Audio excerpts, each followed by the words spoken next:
नमस्कार प्रेक्षक हो, धनगरी कला जीवन या यूट्यूब चॅनलवर आपलं सर्वांचं अगदी मन भरून स्वागत बरं का. तर आज आपली मेंढरं भिगवणच्या समोरासमोर आलेत बरं का. म्हणजे भिगवण परिसरात नदीच्या कडेला आले ते. आता पाऊस पाणी नसल्यामुळं थोडंसं वल्याशाच्या भागाने आपल्याला फिरावं लागते. तर मी बाबळ काय ते आपलं ह्याच्या झाडावर बघा, जांभळीच्या हो का, जांभळं तुम्ही पाहू शकता. जांभळं तोडण्यासाठी आलोय वरण, म्हटलं जांभळं खावं होतं. तर इथं शेतकऱ्याची मुलं आणि मी त्या शेतकऱ्यांना विचारलं, बाबा आम्ही जांभळं खाऊ का? तर खा म्हणले, बाळा पा हात घे साईडला. तर मित्रांनो, आज आमच्या इथं मेंढ्यावाले आलते आणि आम्ही त्यांना जांभळं खायला दिली. बर बर बर ओके. तर अशा प्रकारचा बाबा दिदीने जांभळाचा गड तोडून हातात धरलाय, ठेवलाय बरं का त्याच्या. बाई आता एकदम काळी झालेली जांभळं खायची बरं का दिदा. ओके, आता उतरा खाली, वारं बिरं सुट्ट या. चला बाबा ही शेल घ्या तुमची. ओके, इकडं पोरं चढले ते दिदे, झाडा व्यवस्थित चढायचं बरं का. ही घसरतं. तुझं काय नाव आहे बाळा? तनिष्का. तनिष्का. बर बर बर, तुला वर चढा येत नाही का अजूक?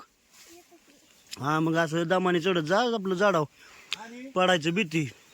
बाळा तुझं काय नाव आहे? मयुरी. बर बर, मयुरी बारवकर आणि तनुष्का का? तनिष्का बारवकर. तनिष्का बारवकर. तर अशा प्रकारचे जांभळं कशी काय आहेत? किती बी खा.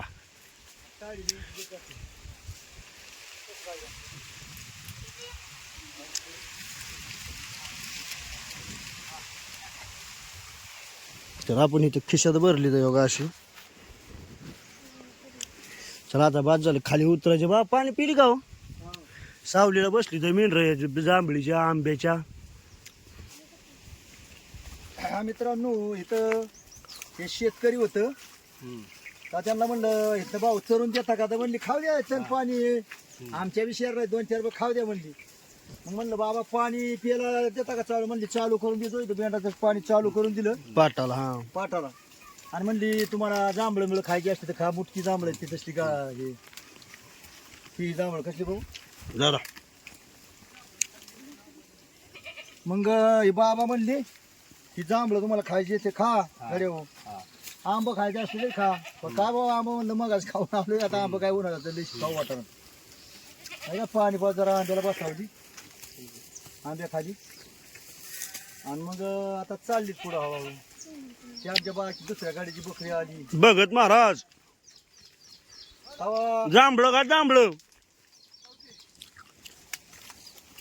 आणि ही नगर जिल्ह्यामध्ये आणि कर्जत तालुक्यामध्ये बाबा पहिला आज पंच इकडं आलं तर पक्की गाववाली निघली. म्हणली लोणी बाप करतच म्हणली आम्ही पहिला आज पंच आमचं आले. आपल्या गाववालीच निघली थोडक्यात. काय म्हणली आयला म्हणलं बारव करावं. मग काय आमचं बांध खरेदी गडी म्हणलं तिथं. म्हणले आम्ही तिथं तुकुल्यात गावचं आहे बरं ते का. आज पंच 3-4 पिढ्याला इकडं आलो म्हणजे. तुम्ही बाबा तिकडे येतात तर की लोणी बापकरकडं? येते का ती कावा कवा तरी जातो ना. जाणं येणं होतं आपलं कधीतरी. बाबा म्हणली पिरू का? म्हणलं बाबा पिरू का, आता मला पोटा दुखती, पिरू काय नको. बरोबर आहे. म्हणली जांभळं काही मुठकी जांभळं, 1 नंबर जांभळं. तुमचं काय नाव आहे बाबा? हनुमंत. हनुमंत बारवकर. हनुमंत बारवकर. बरे बरे. हा, बारवकर आपल्या लोणी बापकरचं इथं. खा जांभळं खा, पिरू खा. म्हणली आंब खा, काय तुम्हाला पाहिजे ती खा. असं मग बघत काय ना. फुगल्या का मेंढ्या? ए गवारी नका दाखवला होता अशी. अरे शान्या, उलटीच्याकडे लावा. इथं बाबळगावात माग एक मावशी काय म्हणली, म्हणली भाऊ जेवण करा. आणि मग चपात्या मासं तळलं होतं. होय, 2-2 बोटी आम्ही मासं का 2-2 चपात्या खाल्ल्या ना आलो. भारी काम झालं. आता बाबा जांभळच बनव, जांभळच खा. मग मोर आल्यावर लोणी बाप करतो एक ते हे होतं बारवकर म्हणून. ते म्हणजे आज पण आमचं लय दिवाळी ते जुन्या राजात आला. आणि 2-3 पिढ्या झाल्या म्हणला. मग चरू द्या म्हणला. मग त्या चवळी चरली पाणी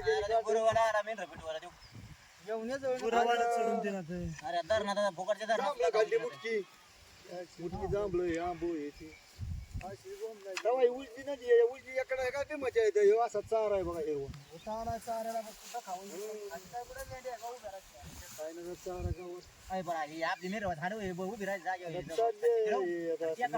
गावात कात्रज कुणाला डिस्कळवर बिगोना घरी काय.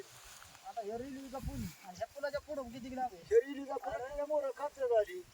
राहिला तरी पाण्यात इथं पाणता का ना आता का ते चरून का देणार बरं काय लागा मरणार जर चराई अरे खायला हे म्हणा खाऊ द्या चित्र मला बघा दुष्काळ पडला म्हणून लावायला गाला पाणता मासा मांडळ मांडळा मासा गेला का म्हणा दरडाला माहिती नाही मग काय करते लोक तराची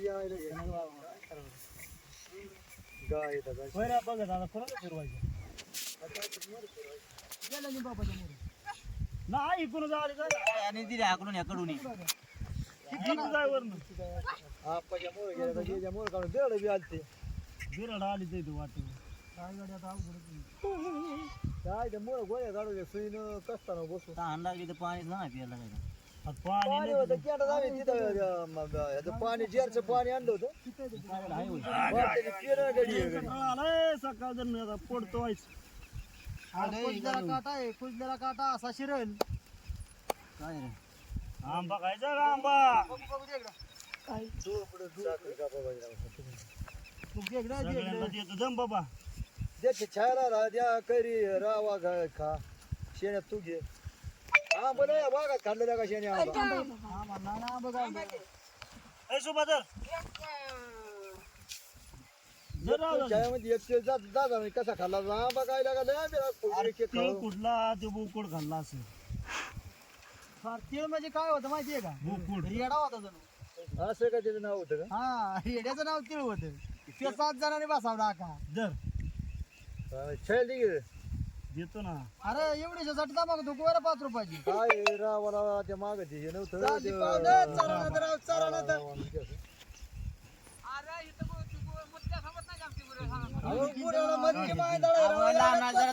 तुम्ही हाना म्हणला तर आम्ही तिकडून हाणून आणली इकडे ए जर सुद्धा मला काय करायचं इकडे तुम्ही म्हणला तर नाही पाणी पाजून दिलं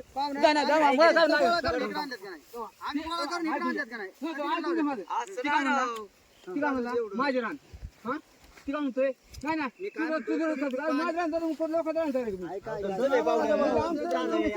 ऐका की तुम्ही तिथं म्हणला पाणी पाजून घेऊन जा, मला आणले का नाही? पाणी पाजायचं नाही त्यांना काय माहिती का तिथं पाणी होतं म्हणजे तिथं ऊन लागतं. तुमच्या लक्षात ऐका आलं की, का? बघा ना. एक चालू कर. तुमच्या लक्षात आलं का आम्ही जवळजवळ बाबळगावच्या मागणं आलो आणि आलो ना बकरी कटाळीचा आता दिवस मावळा जरा तर 5 मिनिटं आम्हाला दम टाकून द्या ना, आम्ही जातो.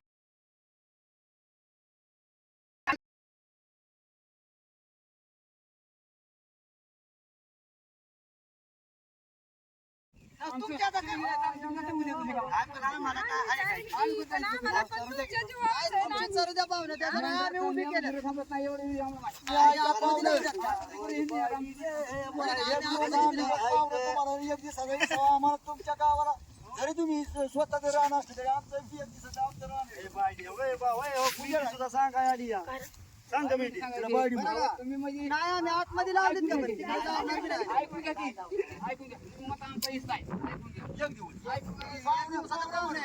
ऐकून घ्या. तुम्ही चपात्या आणि बोटच्या माशाच्या आधी बाजाच्या. ती नाही म्हणली. ती नाही म्हणली. आणि तुमचं मिलिटरी काय आहे ना तुम्ही रुपये सोडा तिथे म्हणा की एखादं कोकणा- मी सकाळी तुम्ही उपाय कसा सोडून आयला 15 दिवस थांबलोय. मी सकाळी थांबा, थांबा, 15 दिवस थांबलोय. दिलं कोकणा तुम्हाला, चला. सरकार लागलं कर पैसे आहो. पैसे कमी करत नाही. नाही काय? पैशांचं नाही, बरोबर आहे. बरोबर आहे. ते नाही असं तर कोणीच करू शकत नाही. कोणीच करू शकत नाही. अरे फिरायला लागलं तुमच्याला एक दिवस पाहून आला. कळलं असतं की तुम्हाला. विषय दादा हो खरं काय आहे? पाऊस नाही पाणी नाही त्यामुळं भीमा नदीच्या कडेला म्हटलं नदीच्या कडकडनी आपलं जावं बरं का. तर आजच्याला भीमा नदीच्या कडेला आपण मुक्काम आहे रेल्वे जवळ बरं का. तर ही रेल्वे निघाली वरनं आणि आपली नदीच्या कडकडनी जे काय पाणी कमी झालंय ती चरतीत मेंढरं मस्तपैकी. तर ही रेल्वे चालली या एकदम दमादमाने कारण भिगवण स्टेशन इथं जवळच आहे ना वरतं. आता किती डबा येतं 1 2 3 4 5 6 7 8 9 डबा आहेत बरं का ह्या गाडीला. चालली आता त्यातली माणसं आमच्याकडे टका बघतात मेंढराक आणि हे तर हे अशा प्रकारचं नियोजन. आणि हिथली जी गावकरी आहेत ते आम्हाला काही चरून देत नाहीत बरं का. मग नेमकं आम्ही जावं कुठं हा मला लय मोठा प्रश्न पडलाय. काय करावं की कुठं जावं. जिकडं जाईल तिकडं प्रत्येक कुणीच चरून द्यायना. आता नदीच्या कडेने म्हणलं 4 दिवस निघतील पण चरून देत नाहीत. आता तुम्ही पाठीमागं पाहिलंच कसा विषय झाला. इतका अवघड आहे दादा हो, खूप अवघड आहे. आता गावकरी म्हणजे तुम्ही म्हणसाल गावकऱ्यांचा काय संबंध आहे, पण गावकरी सगळेच नाहीत तर ती गायावाली, गुरावाली आणि शेरडावाली जी काय आहेत का नाही, ज्याच्याकडे 4-4 शेरड आहेत ती चरून देत नाहीत. इतकं भयानक अवघड झालंय यंदाच्या वर्षी, कारण दोंडा महिना पडला आणि दोंडा महिन्याने धोंड पाडली म्हणतात ते, तसा प्रकारचा दोंडा पडलाय. दोंडा म्हणजे दोंड पोळ्या खायला गेला ना तुम्ही, या असला दोंडा आमच्यावर पडलाय बरं का. तर तो दोंडा इतका जबरदस्त पडलाय की उठा येईन आणि बसा येईन असा प्रकार झालाय. तर कुठं जावं ते काही कळाना. तर मित्रांनो, हे असं मेंढरवाल्याचं जीवन असतं. जे जे काय आहे तेच मी दाखवण्याचा प्रयत्न करतोय. जे आमच्या जीवनात घडतंय, जे रिअलमध्ये आहे तेच दाखवण्याचा प्रयत्न करतोय. तुम्ही पाहू शकता बाबा, पाखरांचा केवढा थवा आहे मोठा बरं का. नदीच्या जीवावर हे जगणारे. म्हणजे मला सांगा, आता हे नदीच्या जीवावर, नदी पात्राचं म्हणजे नदी माय सगळ्यात पवित्र ठिकाण म्हटलं तर नदीचं, दुसरं पवित्र ठिकाण कुठलंच नाही. पशु पक्षी माणसं जनावरं नदीच्या कडेने जगतात. जनावरं जगण्यासाठीच तर खरं निसर्गाने आणि देवानी ही नदी बनवलेली आहे. कारण नदीचं पात्र मोठं असतं, पाणी मधून जातं, साईडनी चारा पाणी होतो आणि त्याच्यावर जीवजंतू जगतात. लाखोचा विषयच नाही, पण लाखोपेक्षा कितीतरी लाखो जीव जगतात. तसंच आम्ही बाई जगण्यासाठी आलो, पण कुणी चरून देत नाही बरं का. तर आता पुढं हळूहळू डळायचं, जसं भेटलं असं भेटलं आणि वरचा जो दिल असं चालायचं. त्याच्याच हातात आहे सगळं, आपल्यापाशी काहीच नाही. फक्त माझं म्हणणं एकच आहे की बाबा, जास्त करून त्रास फक्त मेंढपाळालाच आहे.